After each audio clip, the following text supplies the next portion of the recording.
amiga, vamos dar continuidade aí aos nossos estudos dos princípios institucionais da Defensoria Pública.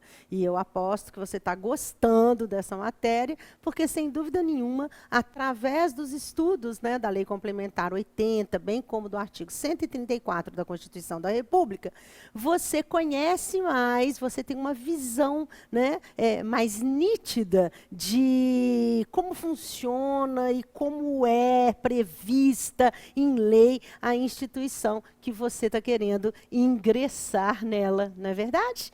Então, antes efetivamente de darmos andamento ao estudo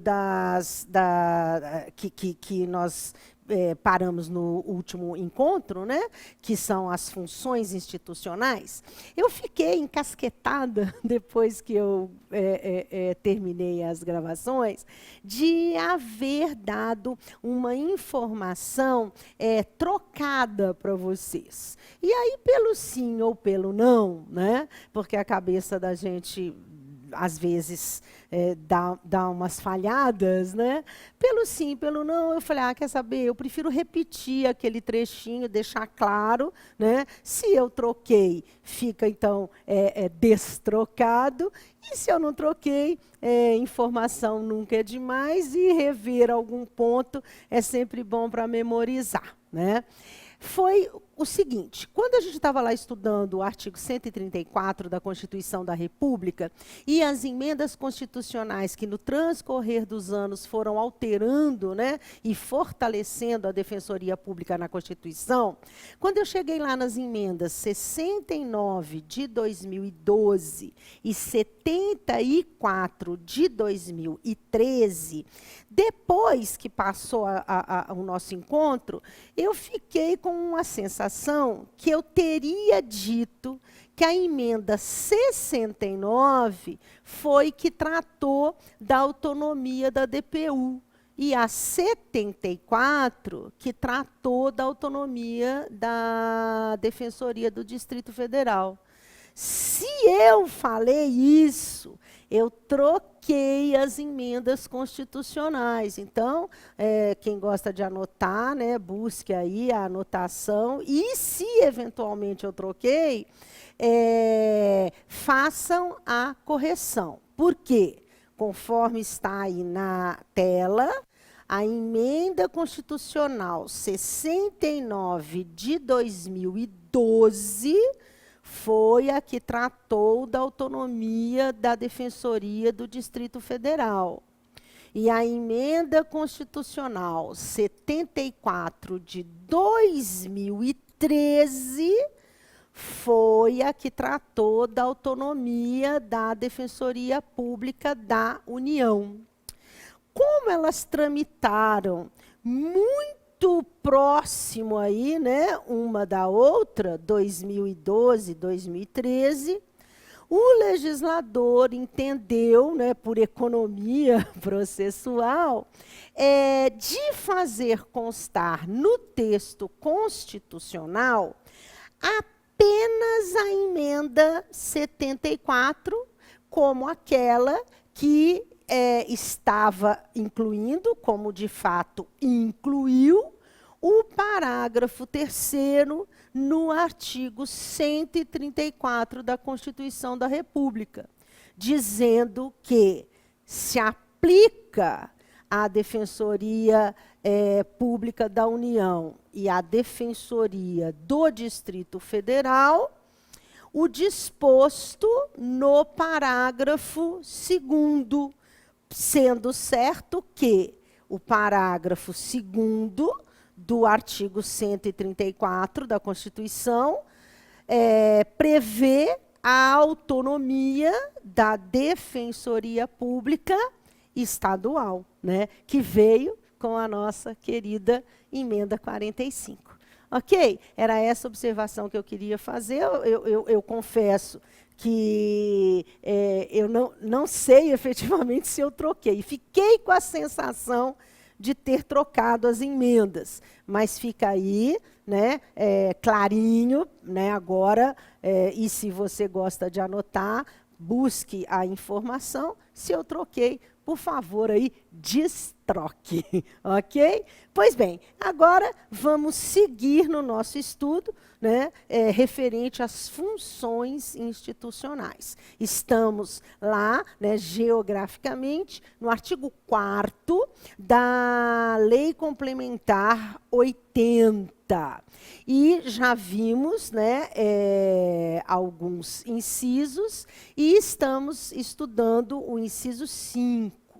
Paramos exatamente neste ponto aqui, que diz, né, que o inciso 5, que a Defensoria Pública ela está legitimada, ela tem função, né, de promover a defesa, não só de pessoas naturais, mas também de pessoas jurídicas. E aí eu trouxe para a gente, né, essa cronologia da discussão, né, da legitimidade da Defensoria Pública defender as pessoas jurídicas. Foi incluída na Lei Complementar 80, no ano de 2009, pela conhecida e famosa Lei Complementar 132, de 2009. Então, até 2009,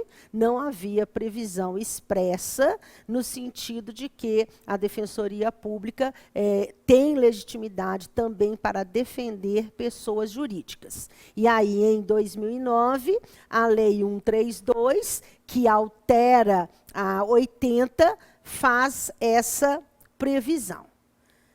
Em 2011, a OAB entra com uma ação direta de inconstitucionalidade, que recebeu o número 4636, para discutir no Supremo Tribunal Federal duas questões ou dois dispositivos que alteraram a Lei Complementar 80, né, ou que a 132 de 2009 alterou a Lei Complementar 80. O que a OAB questiona?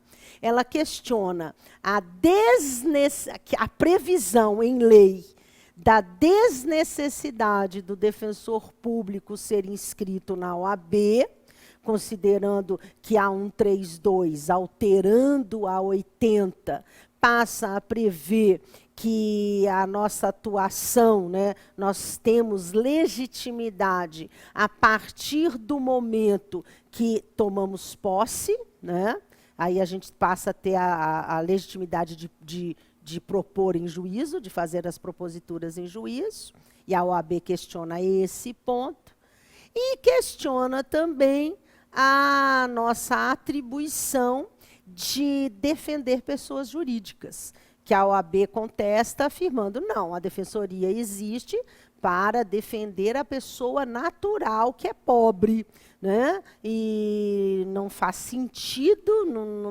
não tem a ver com as funções institucionais, que a Defensoria Pública defenda também a pessoa jurídica, ok? Aí, a ADI tramitando, vem uma súmula, que é a súmula 481 do STJ, no ano de 2012, dizendo que faz jus ao benefício da justiça gratuita a pessoa jurídica com ou sem fins lucrativos que demonstrar sua impossibilidade de arcar com os encargos processuais. A súmula, ela tem sentido, né? A partir do momento que ela fala, olha, a Defensoria Pública pode sim defender pessoas jurídicas, mas não é qualquer pessoa jurídica.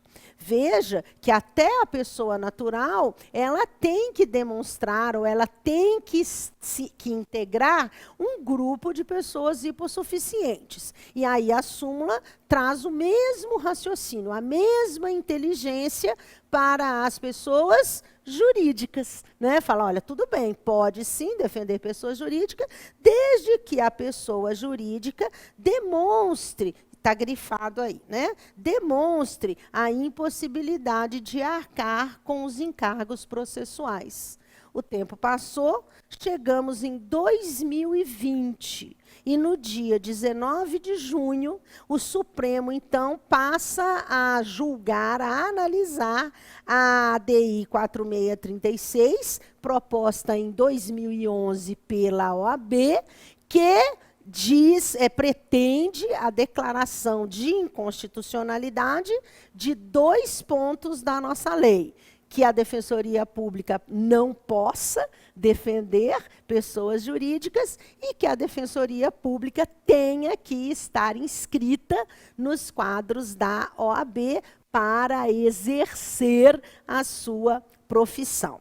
O julgamento ainda não terminou, né? Porque o ministro Dias Toffoli pediu vista, mas já estamos com um placar aí de 9-0 sobre a não obrigatoriedade do defensor público ser inscrito na OAB para postular em juízo, bem como do defensor público poder atuar em favor de empresas, né? Ou seja, de pessoas jurídicas, desde que comprovada a insuficiência de recursos, né, da pessoa jurídica, que era o que a súmula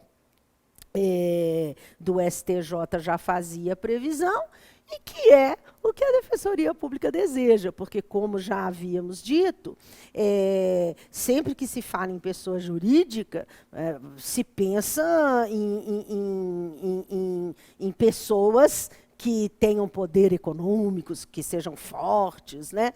Não, mas a preocupação da Defensoria Pública em defender pessoas jurídicas, como eu já havia dito, é justamente, né, quando a pessoa jurídica que não tem condições econômicas, porque a mercearia, a padaria, o sacolão que fica lá na comunidade, que é de uma pessoa que mora na comunidade, que tem poucos recursos, né, é uma pessoa jurídica, né? E muitas vezes pode ser que se envolva em alguma demanda e não tenha como arcar com as despesas processuais. Então, existem pessoas jurídicas estruturadas, fortes, ricas, e pessoas jurídicas hipossuficientes. O interesse da Defensoria Pública é proteger a pessoa jurídica que não tenha condição de arcar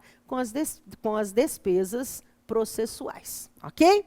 Continuando aí, então, o próximo inciso que eu chamo a atenção de vocês, nós já estudamos, né? Por quê? Porque já vimos aí a questão da ação civil pública versus defensoria pública, versus legitimidade da defensoria pública. Quando estávamos estudando lá as ondas de Capelletti e Brian Goff, estão lembrados? Né? Que falam daquele gargalo, né?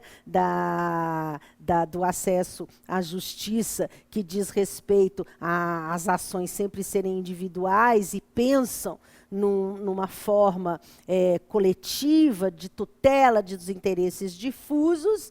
Eu mencionei que o Brasil responde a essa onda com o Código de Defesa do Consumidor e a Lei de Ação Civil Pública. Quando eu mencionei a Lei de Ação Civil Pública, eu acabei mencionando toda a discussão que envolveu a legitimidade da Defensoria Pública para propor, né, para ter esse direito, né, de propor a ação civil pública. Nós já estudamos, mas eu coloquei aí, né, para você recordar uma síntese da discussão, né, porque a lei que disciplina a ação civil pública, ela passa expressamente a prever a legitimidade da Defensoria Pública no ano de 2007, O Ministério Público, então, através da CONAMP, que é a Associação Nacional, né, dos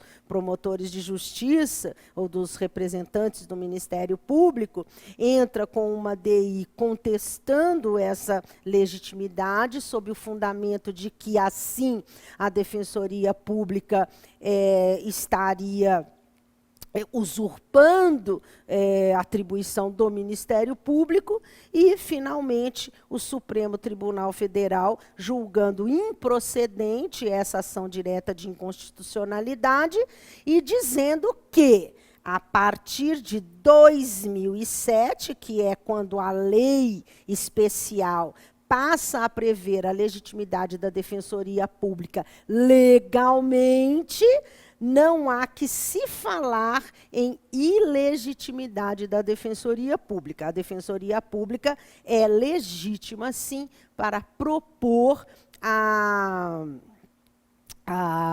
ação civil pública. Mas grifei aqui, né, no inciso 7 do artigo 4º da Lei Complementar 80, a nossa legitimidade para promover a ação civil pública, sempre lembrando da discussão que houve, e também grifei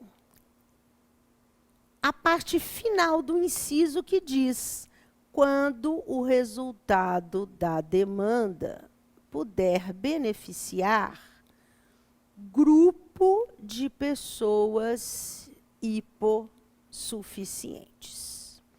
Então, vejam que a nossa lei ressalva.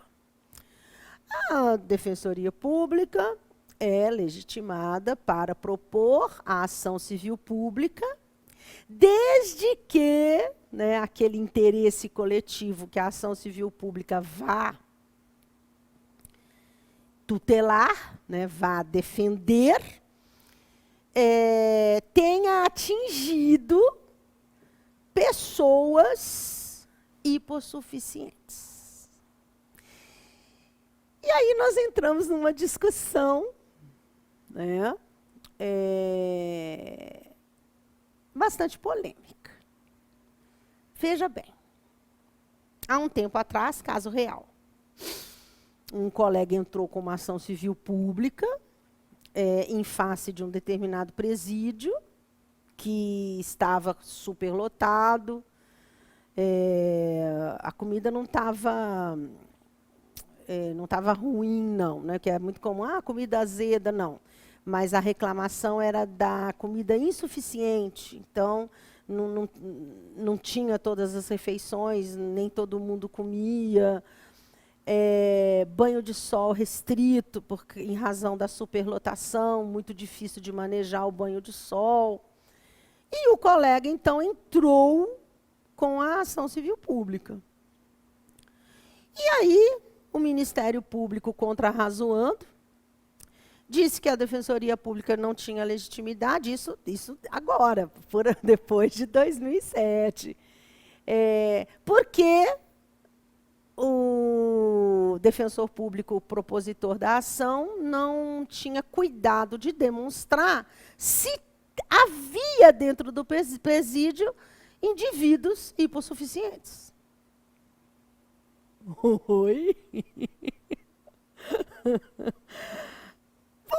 Por que o espanto? Porque o conceito de hipossuficiência, na verdade, ele se amplia, ele sai da esfera do meramente econômico, né, para uma esfera de vulnerabilidade em outros níveis, não é verdade? E o fato da pessoa estar encarcerada, né, peço vênia para citar um nome muito conhecido, de uma pessoa, eu inclusive tive a oportunidade de conhecer na carceragem, né, e não quero fazer nenhum juízo de valor, é só porque ele se tornou uma pessoa rica, que foi presa, muito conhecido, que é Marcos Valério. A partir do momento que Marcos Valério está encarcerado, ele passa a ser o quê? Uma pessoa não hipossuficiente financeiramente, mas ele é um vulnerável jurídico, não é verdade? Porque está preso. Outro exemplo, né? E esse que a gente discute dentro da Defensoria Pública. E é hipotético. Existe um condomínio, mega, ultra, blaster, top das galáxias de milionário, né? E aí ele tem uma lagoa artificial no fundo, aonde ficam estacionadas as lanchas, os iates dos milionários. E há uma notícia de que a água está contaminada. A água da lagoa está contaminada, está passando uma doença e está matando os peixes que vivem lá. E a Defensoria Pública, então, entra com uma ação civil pública contra a empresa que está contaminando a água, depositando dejetos naquela lagoa, só a favor, só em prol da defesa da água pura para quem trabalha no condomínio, né? Para as faxineiras, para os porteiros, para os filhos do... Oi? Faz sentido isso, gente? Hã? A água está contaminada. A água que serve a um condomínio milionário. É claro, né, gente, que um condomínio milionário está cheio de gente trabalhando para os milionários lá dentro, né? Ou eu estou louca? Hã? Aí a nossa ação civil pública é só para... Ou a partir do momento que a água está contaminada, quem quer que seja que esteja sujeito a ter contato com aquela água, de ingerir aquela água, de nadar naquele rio, passa a ser uma pessoa vulnerável. Né? Mas fica aí para a... para a reflexão, né? Para a reflexão, e data máxima vênia, uma ciumeira sem fundamento do Ministério Público. Tem trabalho para todo mundo, né? Antes não tivesse tanto trabalho para todos, né? Bom, seguindo aí, o próximo inciso é o inciso 11 do artigo 4º, justamente ampliando a temática anteriormente exposta. Por quê? Diz o inciso 11, exercer é função institucional da Defensoria, exercer a defesa dos interesses individuais e coletivos, da criança, do adolescente, do idoso, da pessoa portadora de necessidades especiais, da mulher vítima de violência doméstica e familiar e de outros grupos sociais vulneráveis que mereçam proteção especial do Estado. Então, qual é o formato desse inciso?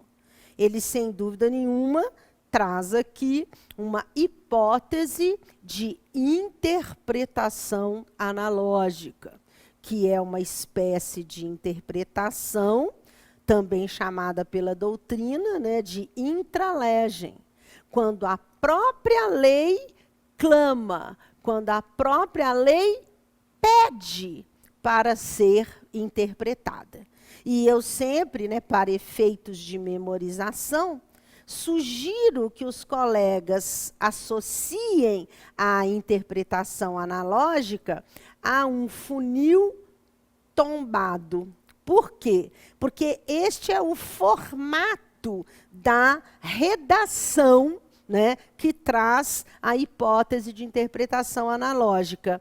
Ela, primeiro, especifica, ela dá os exemplos, para, num segundo momento, generalizar ou abrir para a interpretação do aplicador da lei. Então, aqui, quando o inciso 11 diz que é função institucional patrocinar a defesa, né, da criança, do adolescente, do idoso, da pessoa portadora de necessidades especiais, da mulher vítima de violência doméstica e familiar, o que é que a lei está me dizendo? Ela está me dizendo que eu, lei, estou afirmando que se é criança, se é adolescente, se é idoso, se é portador de deficiência especial, se é mulher vítima de violência familiar, é vulnerável. E vejam que o inciso, ele efetiva e definitivamente não faz qualquer menção à condição econômica, à condição financeira dessas vítimas. Porque basta ser criança, basta ser adolescente, basta ser idoso para que se integre um grupo vulnerável, né? E o que a lei diz? Ela dá exemplos de grupos vulneráveis e diz, ou outros grupos sociais vulneráveis. Então, se além desses exemplos mencionados pelo inciso, quem estiver atuando, identificar algum grupo análogo a esses anteriormente mencionados, né, quem está aplicando a lei, pode falar, é aqui que entra. A lei não fez previsão, mas eu estou entendendo que é, sim, um grupo vulnerável e que, independentemente da condição econômica, merece, tem o direito de ser atendido pela Defensoria Pública. Imaginem uma determinada situação. Um dia de trabalho, você está lá na sua sala e chega a primeira-dama da cidade, a esposa do prefeito, que todo mundo sabe que é uma família de classe média alta, excelentes condições financeiras. E a primeira-dama chega na sua sala naquela tarde, com a roupa rasgada, suja de sangue, nariz escorrendo sangue, meio torto assim, porque está quebrado, o olho vermelho, né, lacrimejando, segurando o braço, que está quebrado também, meio curvada assim, com dificuldade até para respirar, porque as costelas estão quebradas também. E ela chega lá com uma roupa linda, toda rasgada, caríssima a roupa dela. E fala, pelo amor de Deus, me ajuda. Olha o que o meu marido, que é o prefeito, fez comigo. O que você vai fazer?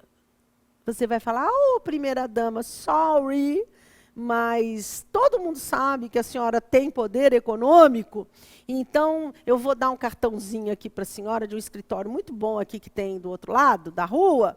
A senhora procura lá que ele vai tomar as medidas para ajudar a senhora. É isso que você vai fazer? Intimamente, o que você está sentindo? Você não está sentindo um desconforto terrível no sentido de que, se eu estiver lá na sala, na condição de defensor público, eu não posso fazer isso, porque apesar dela ter condição econômica, ela é mulher vítima de violência e, portanto, ela é vulnerável. E tanto é assim que a própria Lei Maria da Penha faz a previsão. Então, vamos continuar aí, né? com esse estudo do conceito de vulnerável, né? Do conceito de quem efetivamente é o necessitado, quem é o hipossuficiente, né? E, seguindo aí, estávamos falando da esposa do prefeito, que te procura, né? Espancada pelo prefeito, todo mundo sabendo que eles têm uma condição econômica publicamente estável, favorável. E o que você vai fazer? E eu tenho certeza que você sentiu dentro de você, não, eu tenho que atender essa mulher, e tem mesmo. Sabe por quê? Porque olha para você ver.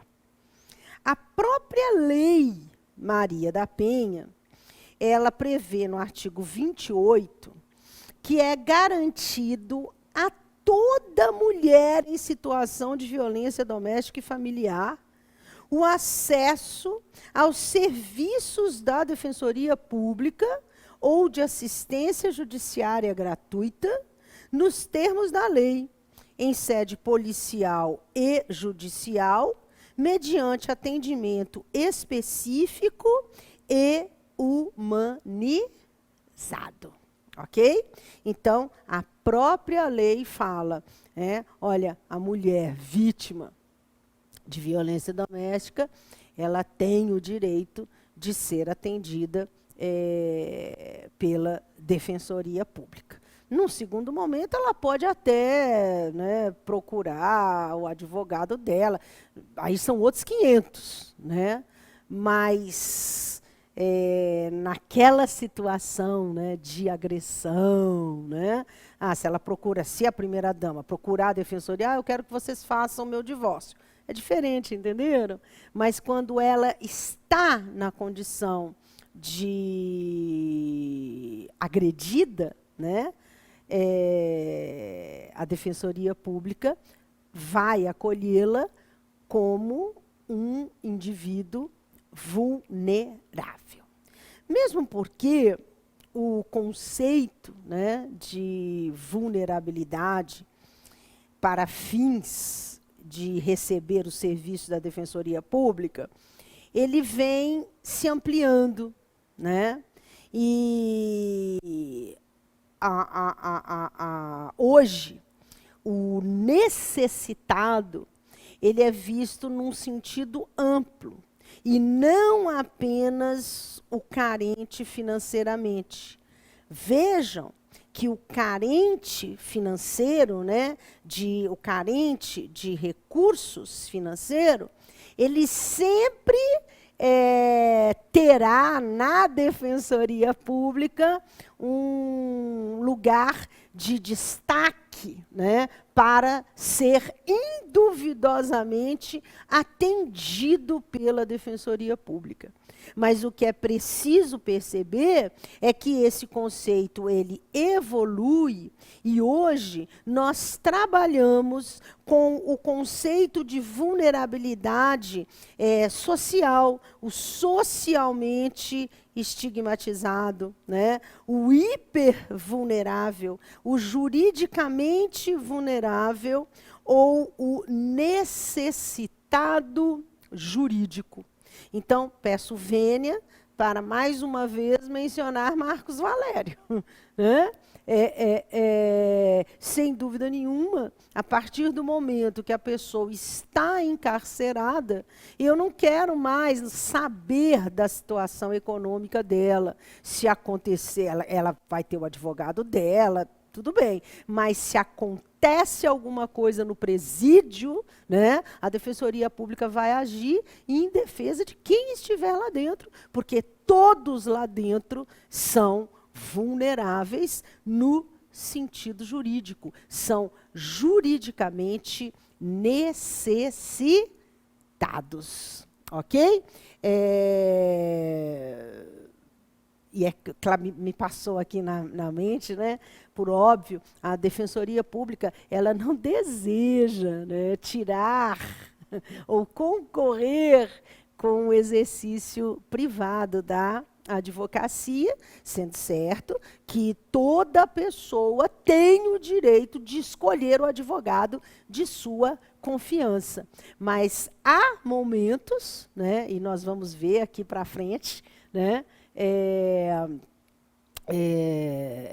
em que a Defensoria Pública vai agir, e vai agir em nome de todos, independentemente de conhecer a situação econômica daquele indivíduo, porque ela integra um grupo de vulneráveis, ok?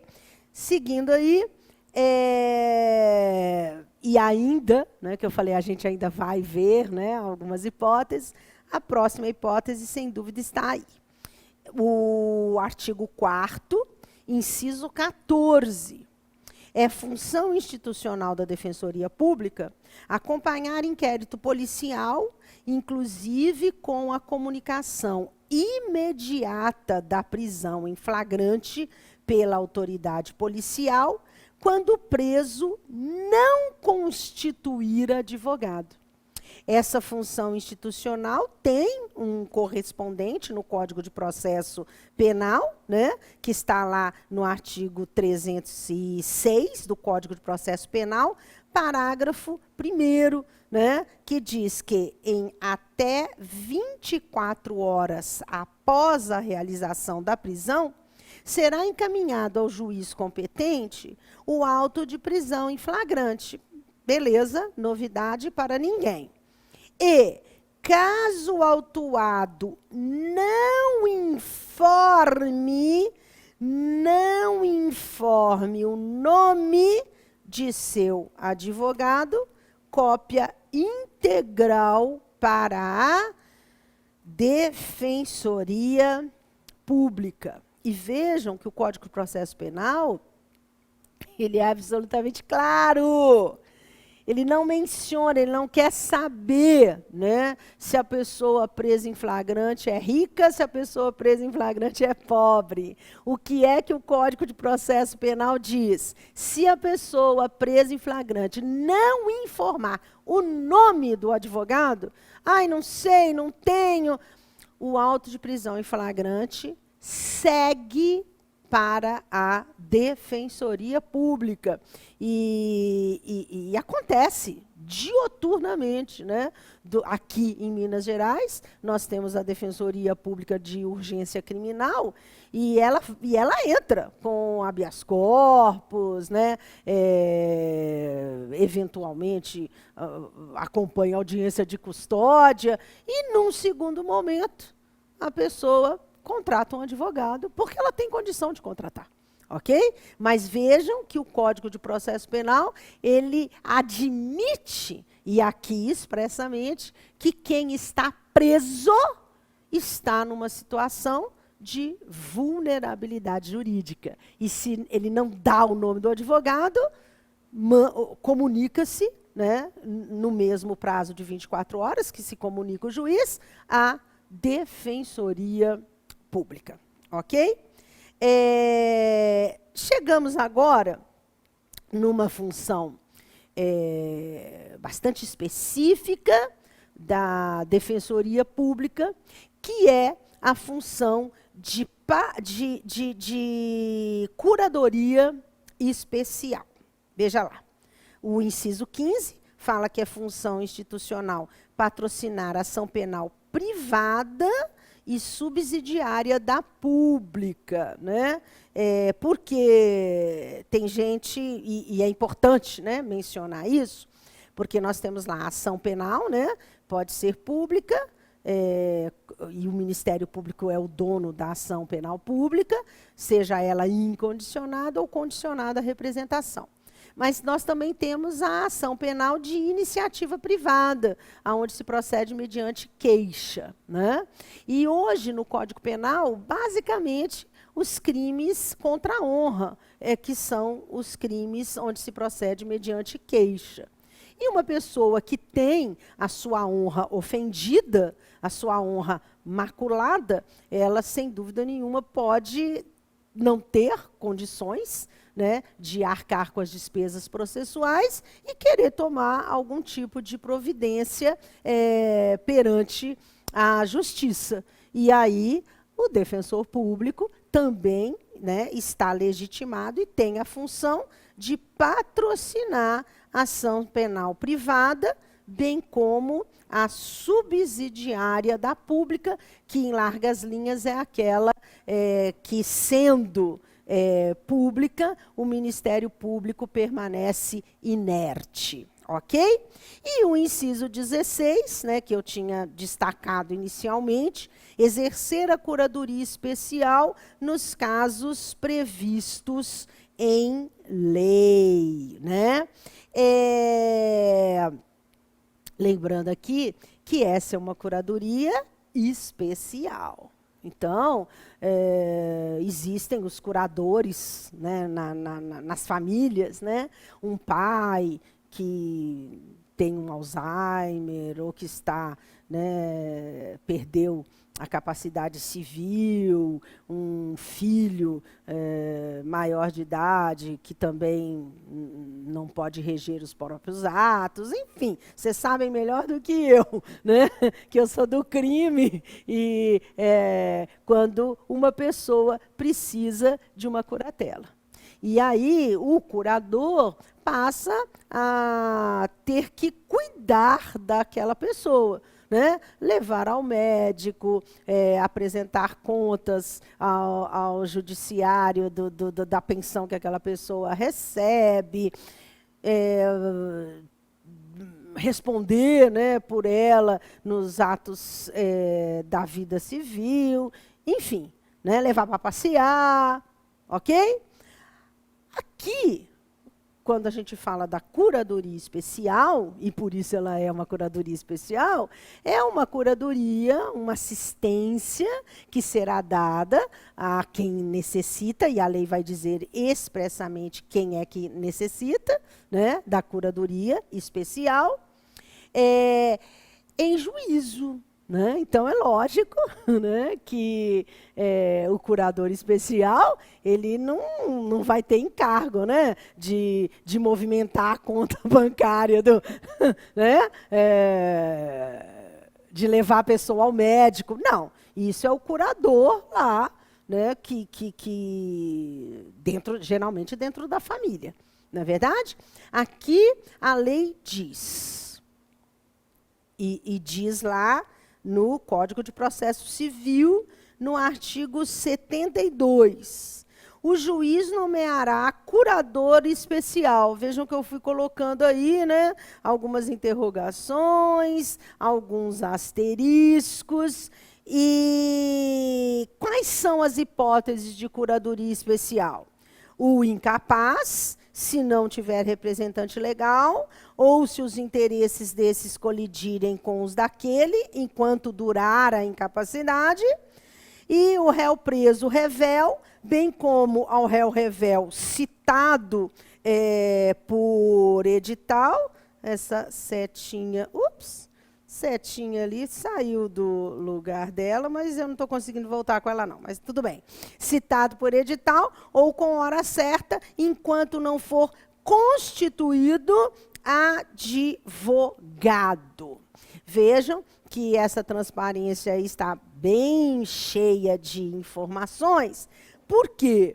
Porque o parágrafo único do artigo 72 esclarece que a curatela especial será exercida pela Defensoria Pública. Então, não tem dúvida, né? Não tem perhaps, né? A curadoria especial prevista no artigo 72 do Código de Processo Civil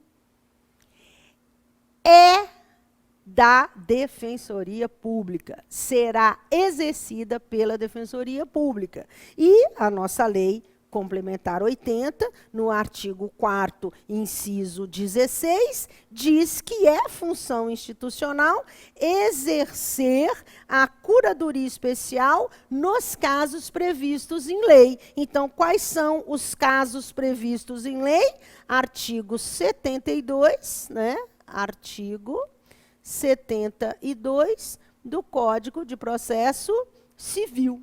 Fiz uma observação aí também, gente, né, que quando a gente trata lá das atividades da Defensoria Pública, nós vimos que nós temos as atividades típicas e as atividades atípicas. Essa aqui, sem dúvida, é uma função atípica. Por quê? Porque ela cuida não de um necessitado econômico, que seria a função típica da Defensoria Pública, mas de um necessitado jurídico, porque a gente vai ver aqui que, em algumas hipóteses, eu nem sei quem é quem eu estou curatelando, né?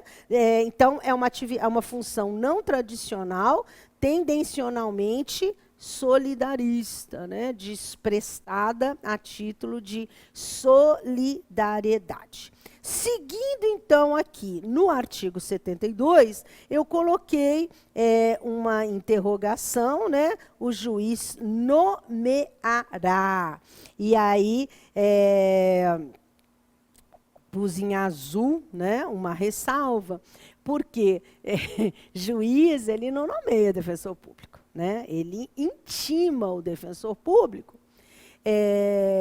muito especialmente no caso da curatela especial, que a lei diz, olha, curador especial é defensor público, é o defensor público, então o juiz não tem que nomear. Se é uma atividade, se é uma função, afeta legalmente a defensoria pública, o que o juiz tem que fazer? Ele tem que intimar. Né? Olha, intimo, né, para a Defensoria Pública, para curatelar, né, e não nomear. Não tem que nomear. Porque se fosse um ato de nomeação, o juiz podia nomear quem ele quisesse.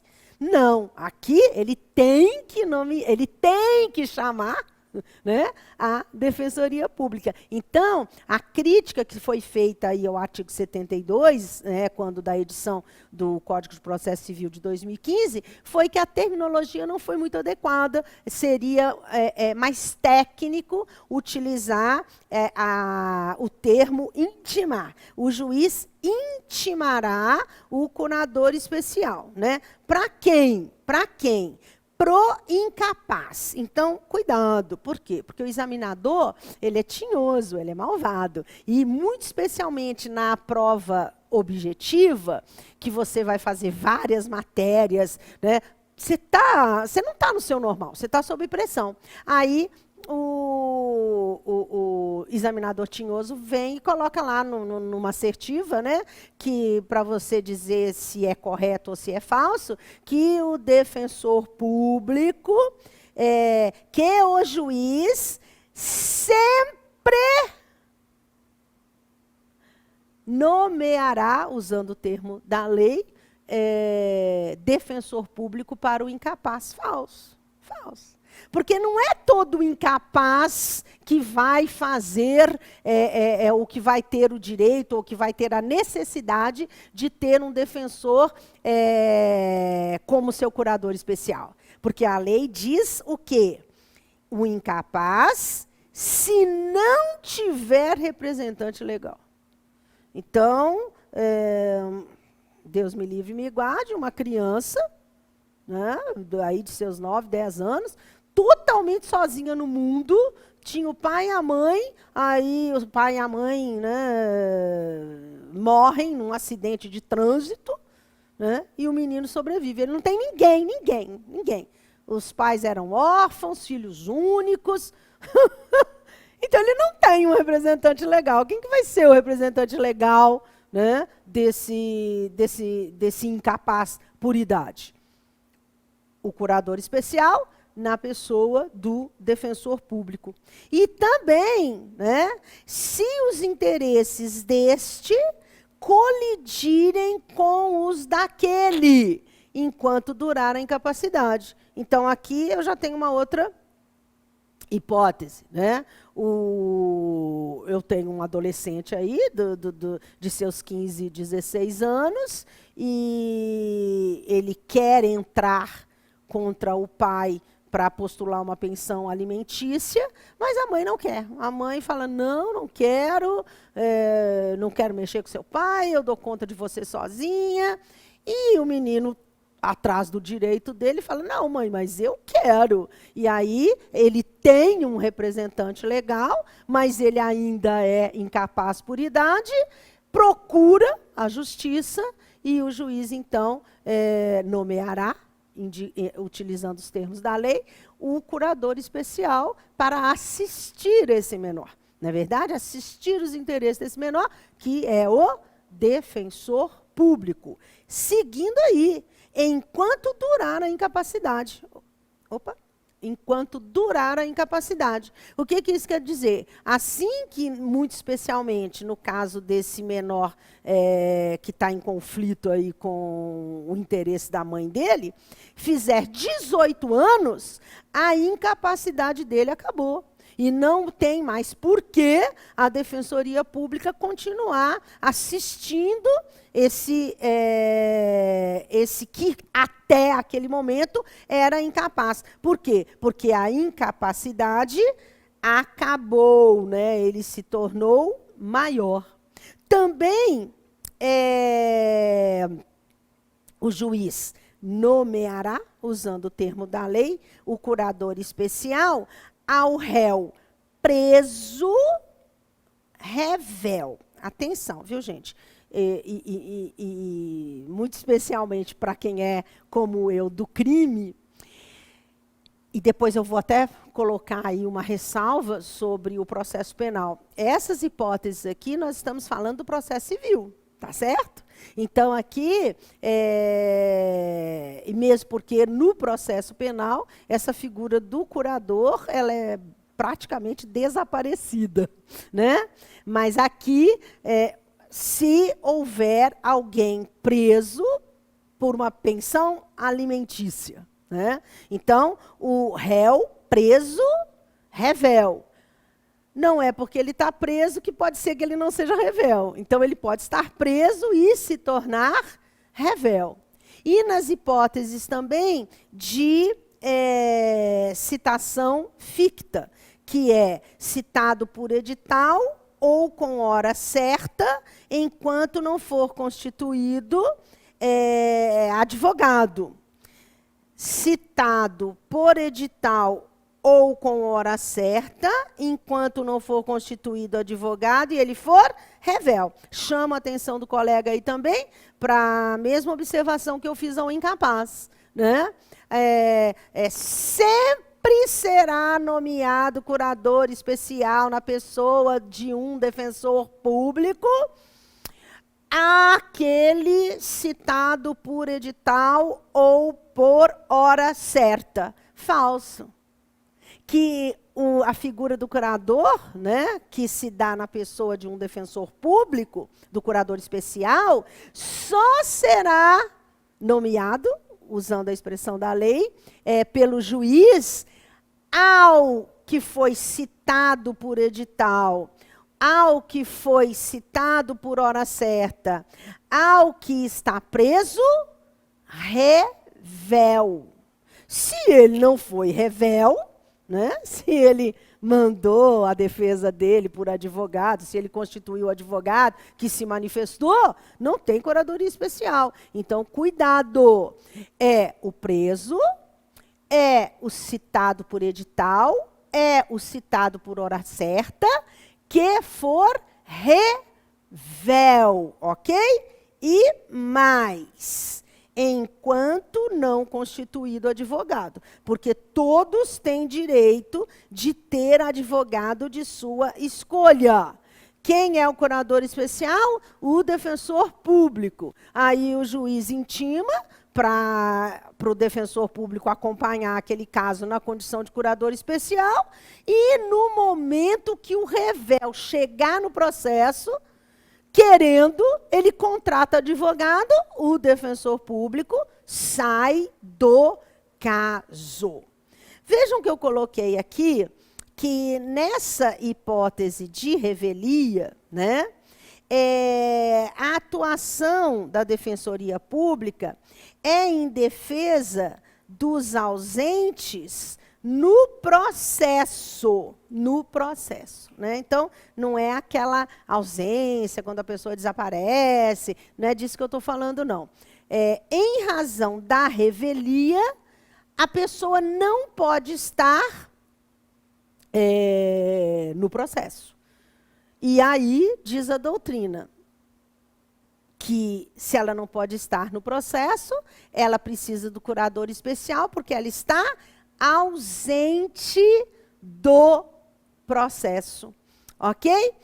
Lembrando mais uma vez, né, que não custa repetir, que só a Defensoria Pública pode, por lei, exercer essa função da curatela especial, ok? Aí, na sequência, gente, eu coloquei aqueles 2 exemplos do incapaz, em relação da menoridade, se o menor não tem representante, a curatela especial vai atuar como representante do menor. Mas, se ele está em conflito, né, com os interesses do seu representante, e aí, no caso, ele tem que ter uma menoridade, né, mas já com capacidade de entendimento, por isso eu mencionei aí 15, 16 anos, o curador especial vai assistir o menor, porque o menor sabe o que ele quer, né, só não pode estar em juízo, porque está em conflito com o seu representante legal. Ok? E, no caso da revelia, se o réu está preso, ou se ele é citado por edital ou com hora certa, o curador especial, na figura do defensor público, vai promover a defesa do réu que está ausente do processo. Então, nós vimos aí, né, que o curador especial, que é função exercida pelo defensor público, ele pode estar assistindo o incapaz, ele pode estar representando o incapaz, mas na hipótese do réu revel, preso ou citado fictamente, o defensor público, na condição de curador especial, estará no processo promovendo a defesa de alguém que está ausente naquele momento do processo, ok? Existe no artigo 341, parágrafo único do Código de Processo Civil, a previsão de que o curador especial, que é o defensor público, ele pode contestar por negativa geral. Então, é um direito aí do curador especial, que no caso é o defensor público, fazer a contestação por negativa geral. Porque o código existe que a contestação ela seja feita ponto a ponto, né? Ela tem que ser uma contestação específica. Mas, muitas vezes, o defensor público, ele, na condição de curador especial, ele não tem nenhum contato, né, com o seu curatelado, ele não só sabe o nome da pessoa que ele está curatelando. Pode acontecer? Pode acontecer, muito especificamente no caso da revelia. E aí a lei disse, olha, nessa hipótese você pode contestar por negativa geral. Né, se é bom, se é ruim, porque algumas vozes se levantaram no sentido de, que absurdo, porque isso é quase que ofender a Defensoria Pública, e eu não acho, gente. Né? Falar que defensor pode contestar por negativa geral, quando ele está na condição de curador especial, eu acho que ser prático, né? Às vezes é impossível você fazer uma contestação ponto a ponto sem ter contato com o assistido. Se você puder fazer, né, uma contestação específica, ótimo. Mas se não puder, a pessoa segue ali, né, acompanhada pelo defensor e com uma defesa, ainda que técnica. Ok? Continuando aí com as funções institucionais, estamos tratando da função da curatela especial. Existe uma discussão acerca da natureza jurídica desse instituto, porque nós ressalvamos que o curador especial, né, que se dá na pessoa do defensor público, ele pode estar representando, ele pode estar assistindo, ele está, na hipótese do revel, promovendo a defesa do ausente no processo. E aí existe uma discussão. Não, a natureza jurídica é de representação processual. Então, para ambas as hipóteses ali do artigo 72, o curador funciona como um representante. Aí existem outros que dizem, não, ele é um substituto processual. E um entendimento, né, intermediário que fala nenhuma nem outra hipótese, porque, na verdade, essas figuras isoladas do substituto processual ou do representante processual, elas não englobam o artigo 72 nos seus incisos 1 e 2. Na verdade, quando eu trato da natureza jurídica da curadoria especial, eu tenho que aceitar que, quando estamos falando do incapaz, o curador exerce a função de uma representação processual. Mas quando nós estamos falando do ausente, né, ou do ausente do processo, no caso da revelia da citação ficta, né, ou do encarcerado, né, que é revel, nós estamos tratando de uma legitimação extraordinária para defender.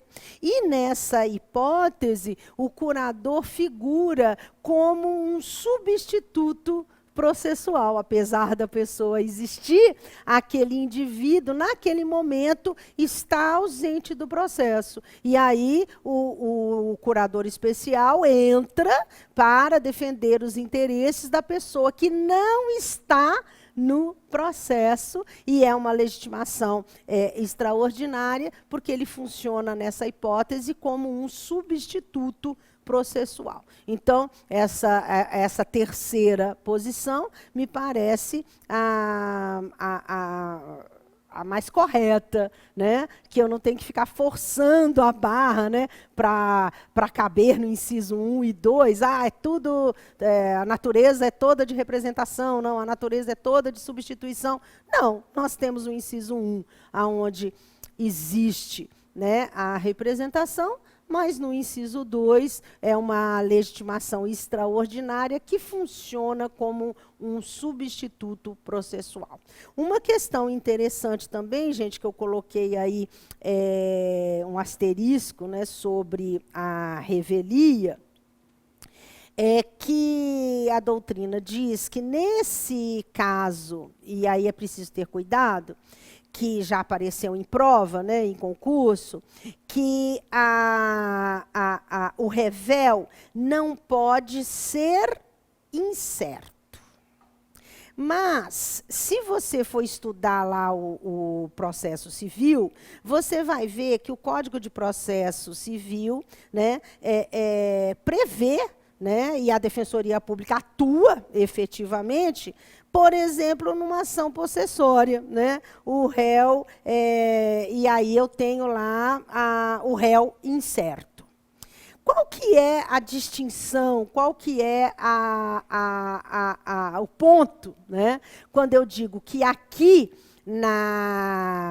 para que o defensor público atue como curador especial, o revel não pode ser incerto, e lá, né, no Código de Processo Civil, no artigo 554 e parágrafos, é claro que a defensoria vai atuar para o réu incerto. No caso do artigo 72, o que a doutrina diz é que, de qualquer forma, o réu não pode ser incerto quanto à sua existência. Ok? Então, por quê? A gente diz assim, então, na hipótese do 72, a Defensoria Pública não pode atuar para o réu incerto. Aí você vai lá, né, e vê, aí, mas nas ações possessórias, a Defensoria Pública atua e o réu é incerto. Né? Não, porque o réu, o revel, no caso, ele não pode ser incerto quanto à sua existência. Então, vejam que, mesmo numa ação possessória, eu trabalho com a hipótese do réu ser incerto, né? Mas não quanto à sua existência. Eu não sei quem ele é, mas eu sei que ele está lá no lote, eu sei que ele está lá na casa. Ok? Então, voltando aí, né? De qualquer forma, o revel não pode ser incerto quanto à sua existência, sendo certo que a Defensoria Pública atua, sim, né, em defesa do revel incerto, no sentido de não sabermos quem ele é. Mas eu sempre sei que ele existe, mas ele é incerto quanto à sua identificação. Ok? Então, o réu não pode ser incerto quanto à sua existência. E coloquei uma observaçãozinha aí, né? A função do curador especial, que eu já havia falado, não se confunde com o curador civil, que tem dever de acompanhar o curatelado, né? Levar ao banco, ao médico, receber citação, notificação, intimação, em nome da pessoa que ele está curatelando, o curador civil. E por isso que aqui a gente trata de uma curadoria especial, para fins processuais em juízo. Ok? Seguindo aí, coloquei também, já havia mencionado, mas aí está a questão do curador no processo penal, né? Então, essas hipóteses previstas no Código de Processo Civil, elas não são aplicadas automaticamente ao processo penal, né? O processo penal ele tem um regramento próprio e essa figura do curador especial que a gente acabou de ver, ela se dá lá no processo civil, né? E vejam que no processo penal, e a gente tem isso corriqueiro no processo penal, eu não nomeio o curador para o revel, né? Citado fictamente, não tem essa figura, tá? Então, esse instituto que a gente acabou de ver, ele é muito especialmente aplicado lá no processo civil, ok? Artigo 72 lá do Código de Processo Civil. Outra questão interessante envolvendo o tema também, ainda envolvendo o tema, é que o indivíduo que é patrocinado pela Defensoria Pública, em regra, ele fica suspenso, né, nós já falamos sobre isso, o artigo 98 do Código de Processo Civil, ele fica suspenso de pagar as custas processuais, de pagar as despesas processuais. Mas vejam, conforme eu coloquei aí na transparência para vocês, que quando eu trato dessa curatela especial, pode ser que o curatelado ele tenha, sim, condições econômicas. Né? Ele é um necessitado jurídico, porque naquele momento ele está ausente do processo. Né? No caso do revel, muito especialmente, e mesmo no caso do incapaz, né? Pode ser que a pessoa tenha condições econômicas. E aí o entendimento é que nessa hipótese é possível, sim, condenar o curatelado à sucumbência, né, evidenciada a condição econômica desse curatelado, porque, conforme eu mencionei, essa é uma função atípica e, efetivamente, não há necessidade do curatelado ser economicamente hipossuficiente, né, ser economicamente necessitado. E o entendimento é que, nesse caso, pode haver, sim, sucumbência. Ok?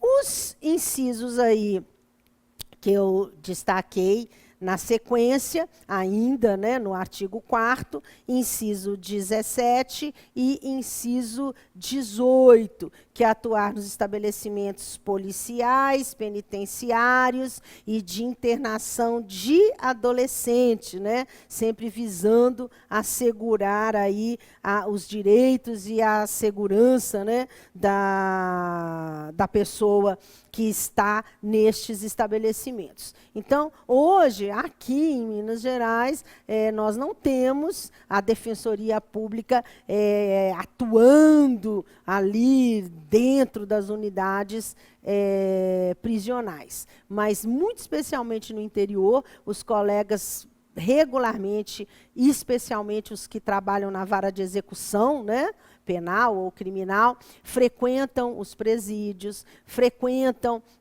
os centros, né, de internação de adolescente, para aferir, né, a regularidade, se não tem algum ilícito acontecendo dentro, né, desses estabelecimentos, para ouvir as pessoas que estão lá dentro, né. E temos aqui, em Belo Horizonte, o núcleo de urgência, que não está dentro das delegacias, mas tem a atribuição de receber, né, a informação dos flagrantes e toma medidas, né, em defesa dessas pessoas que foram presas em flagrante. E o inciso 18 fala que também é função institucional atuar na preservação e reparação dos direitos de pessoas vítimas de tortura, abuso sexual, discriminação e qualquer forma de opressão ou violência, né? Inclusive com atendimento interdisciplinar. Então, aqui em Belo Horizonte, em outras comarcas de Minas, no interior, nós temos, por exemplo, o NUDEM, que é o Núcleo de Defesa da Mulher Vítima de Violência, e aí tem atendimento com assistente social, com a psicóloga, as ações, né, civis ex delito de alguém que foi vítima de um erro judiciário, é essa atuação aqui, né, que o inciso 18 trata dela, né, o atuar na preservação e reparação de direitos, né? Chegamos aí no inciso 19, que diz que é função institucional atuar nos juizados especiais. Que juizados especiais? Começamos com a 9099, né, que traz aí os crimes de menor potencial ofensivo, o processamento, né, e das contravenções, os juizados federais e também os juizados especiais da Fazenda Pública. Com relação aos juizados especiais, existe uma questão bastante turbulenta, que já foi mencionado aqui nos nossos encontros, que uma prerrogativa que a Defensoria preza muito por ela, e é absolutamente necessária, né, para a prestação de um serviço mais eficaz em defesa do nosso assistido, é o prazo em dobro. Só que havia um entendimento que nos juizados especiais não poderia haver prazo em dobro, porque os juizados especiais, desde sua idealização, eles foram criados sempre em prol da celeridade, da economia processual, de procedimentos simplificados, e aí não se admitia o prazo em dobro para o defensor público nos juizados especiais, em razão de toda essa temática que envolve os juizados. Aí, olha que interessante. O Código de Processo Civil de 2015, no seu artigo 186, diz que a Defensoria Pública gozará de prazo em dobro para todas as suas manifestações processuais e não ressalvou, não excepcionou o juizado especial, né? E a lei dos juizados especiais estadual, que é a 99 de 95, sofreu uma alteração em 2018 pela lei 13.728, que diz que a contagem dos prazos é em dias úteis.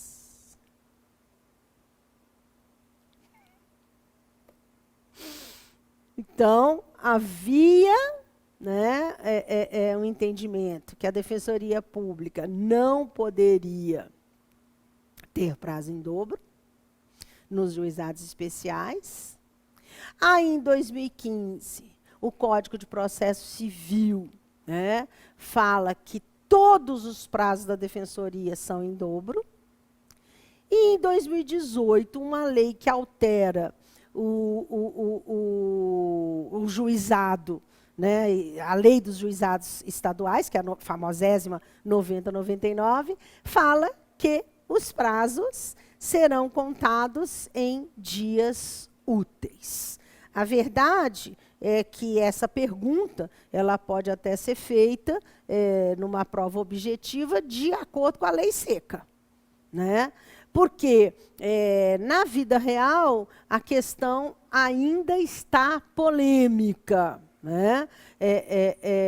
Ainda tem discussão sobre a aplicação desses dispositivos ao juizado especial, ok? Mas, de acordo com a lei seca, nos juizados especiais, a Defensoria Pública não só tem direito ao prazo em dobro, como, na hipótese da 9099, contado apenas em dias úteis, ok? Coloquei aqui também uma observação que já apareceu em concurso, que com relação aos juizados especiais cíveis, se não houver recurso, então, entrei com uma ação no juizado e não fui para as turmas recursais. Não há que se falar em fixação de honorários contra a parte vencida, ok? Então, nos juizados especiais, só há fixação de honorários, né, em prol da parte vencedora em grau de recurso, ok? Seguindo aí, coloquei o inciso 20, né, que fala que é função institucional da Defensoria participar, quando tiver assento, dos conselhos federais, estaduais, municipais, afetos a funções institucionais da Defensoria Pública, respeitadas as atribuições de seus ramos, né? Então, todo o conselho que prevê a Defensoria Pública participando, a Defensoria Pública, né, deve tomar assento, deve, né, se indicar um defensor público para estar lá no Conselho de Criminologia, né, no Conselho Penitenciário, né, em alguns conselhos da comunidade. É também função da Defensoria. Chegamos aqui, gente, no inciso 21, que está... vou até aqui, enquanto vocês dão uma olhadinha aí na transparência, tomar um golinho de água.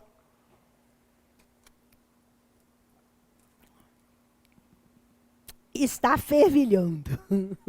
É uma questão assim muito querida para a Defensoria Pública, essa função prevista no inciso 21, que diz que é função institucional executar e receber as verbas sucumbenciais decorrentes de sua atuação, inclusive quando devidas por quaisquer entes públicos, destinando-as a fundos geridos pela Defensoria Pública e destinados exclusivamente ao aparelhamento da Defensoria Pública e à capacitação profissional de seus membros e servidores.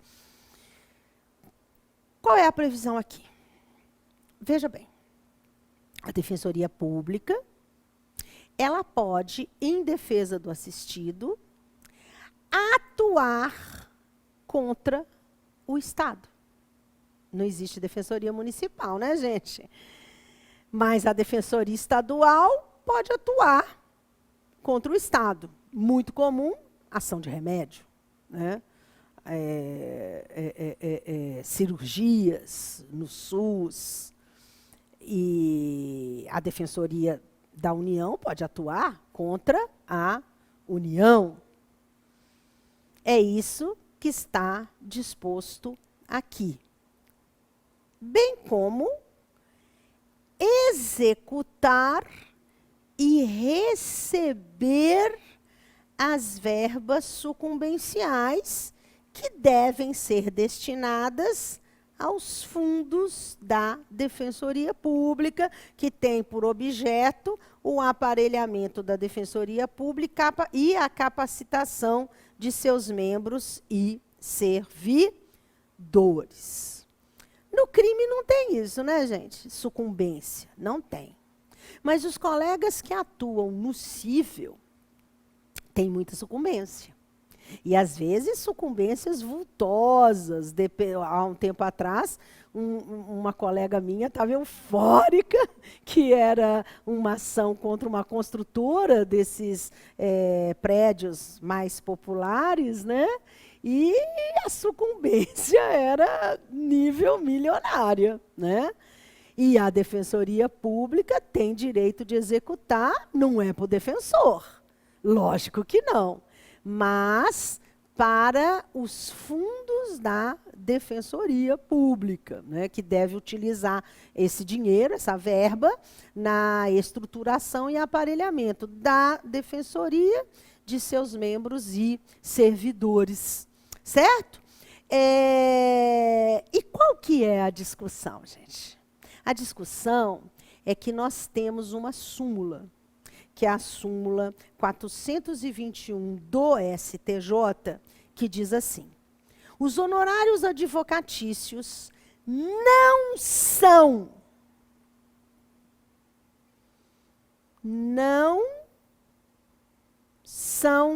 devidos à Defensoria Pública quando ela atua contra a pessoa jurídica de direito público a que pertença.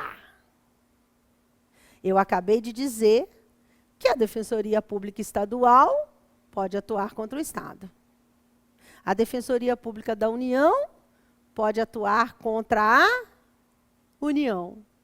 Não é verdade?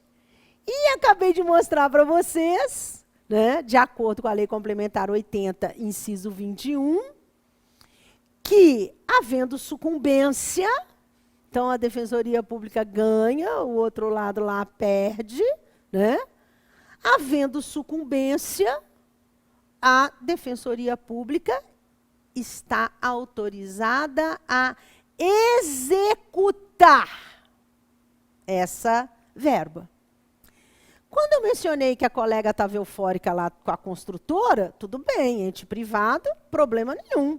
A Defensoria Pública executa e aquele dinheiro vem para a Defensoria Pública Aqui em Minas nós ainda não temos o fundo, mas temos uma conta onde essa verba vai sendo depositada. Quando a gente criar o fundo, né, vamos reverter essa verba em prol da estruturação da defensoria e a capacitação de seus membros e servidores. Problema nenhum. Mas o STJ entende que se a defensoria do Estado atua contra o Estado e o Estado perde, se a defensoria da União atua contra a União e a União perde, que a Defensoria Pública não pode executar o ente público ao qual ela pertença. Por quê? Na inteligência do STJ, né, ou na visão do STJ, ele não recepciona a nossa autonomia.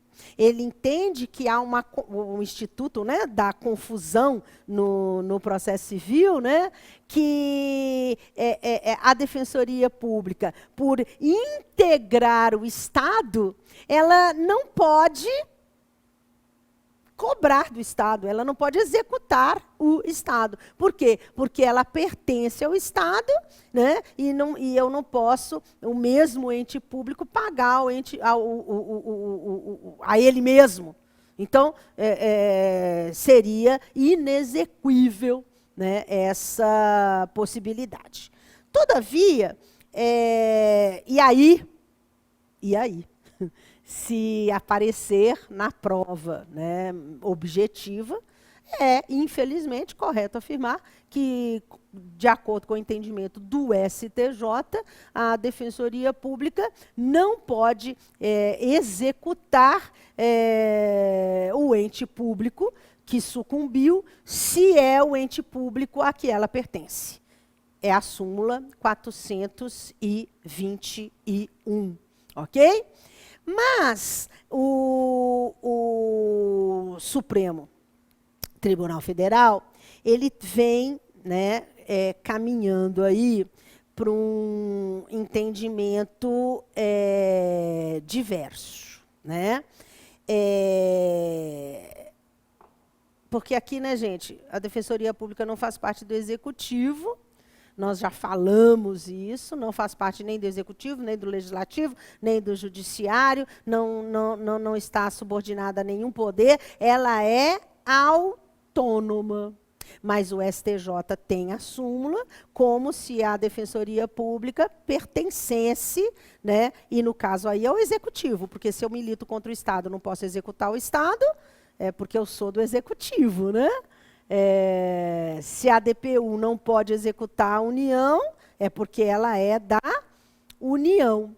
Mas vejam que o Supremo Tribunal Federal, ele vem caminhando num entendimento diferente do STJ, e a questão afeta, né, está conclusa ao relator, e foi para o relator em 27 de agosto de 2019, e caminha, né, para decidir contrariamente ao STJ ou ao entendimento da súmula 421, que diz: pagamento de honorários à Defensoria Pública que litiga contra o ente público ao qual se vincula, reconheceu a repercussão geral